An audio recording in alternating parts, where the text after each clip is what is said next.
I shouldn't bring this up, but I'm going to. The reports from real life. Reports from real life. One night, I was at this elegant hotel, see, and I was at this black tie affair. Now, I go to about 3 black tie affairs a century. As a matter of fact, I've never owned a tuxedo. I often wondered, that must be a magic moment in a person's life when he gets so important he goes out and buys a tuxedo. Although I have rented several, that's an exciting experience. I'll never forget the first time I rented a tuxedo. I standing there with the mirrors all around me, and Mo is measuring me up, and he keeps hollering out to a guy named Al that was in the back there. He'd holler things like, 42 regular. And I'd hear him muttering in the back. Once in a while, 36 long. And more measuring and pushing around. And then I saw that the coat he gave me had seen considerable use. And he said, I'll take care of it. Don't worry about it. It came in last night, was on the job last night. We'll have it all cleaned up by the time you need it. You need it Wednesday, right? And I said, yes, Wednesday.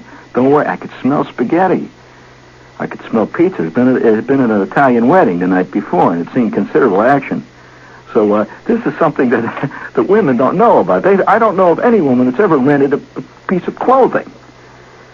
Rented a piece of clothing, but most men have done this, and they know how it feels to have a cummerbund around their gut that has seen many a prom before them and will see many a prom after them.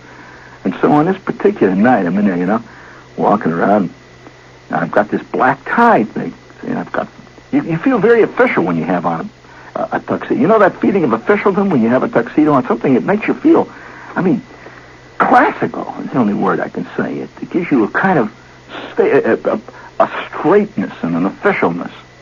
And so I'm sitting at the table there with a lot of other people, all faking it, wearing their rented tuxedos, and there's a guy up on the platform giving a speech, and they're giving the awards that night, whatever it was. There's always awards. There's a plaque always being given out of one of those things.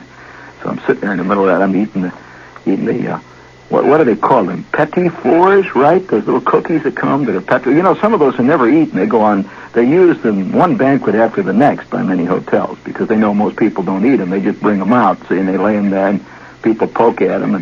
And have you ever noticed how mad the waiter gets when you actually reach out and grab one and eat it? He gives you bad luck, and they take it away real quick. Well, that's because that's supposed to also work the Kiwanis convention the week after. You see, these are the petit fours that just keep going on all season. Sometimes the whole box will go for a year or two. So I'm sitting there eating the petit fours, see. And I'm looking around. There's about 500 people in this big ballroom. It's at the plaza, someplace like that. And so I get up, and I'm walking out in the lobby there. And the men's room is always way off in the back someplace. Down a long corridor, so I go wandering down there. I'm getting bored. I hear the speeches and the PA system, so I go into the men's room. And there's a guy standing over by the mirrors there, see, where all the sinks are? And he's working away there. He's looking kind of funny. I can see him hunched over. And I walk over and I wash my hands and things, you can do there. And all of a sudden he looks at me and he says, hey, excuse me. He said, can you help me? And I said, what? He says, I'm really having a hell of a time. I said, what's the matter? By this, I thought something happened there. Because his face is flushed and he's looking excited. And I said, what's the matter? He says, my zipper won't work. I can't go back out. I said, your zipper won't work. And he says, yeah, look at the damn thing. It's stuck. He says, can you pull it up? I said, wait a minute now.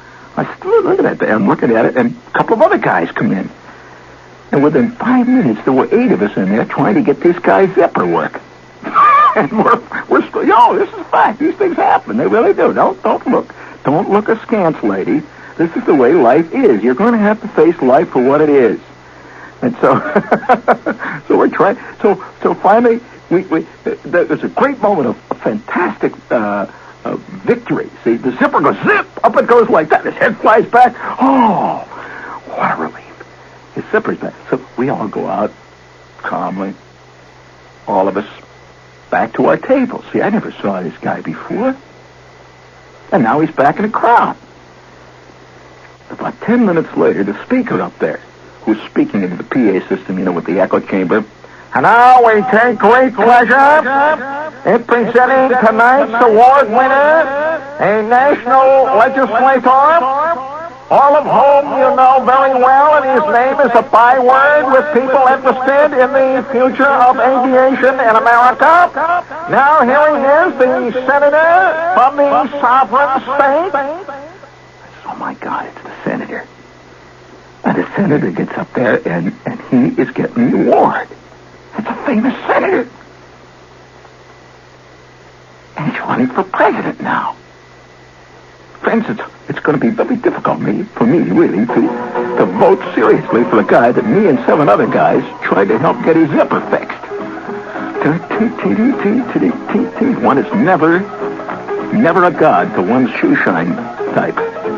Never. I mean, I can just see Lincoln sit down there and the guy shining his shoes and he realizes that he's got a hole in the back of his sock. He says, this is the great emancipator? What are you talking about? It's got...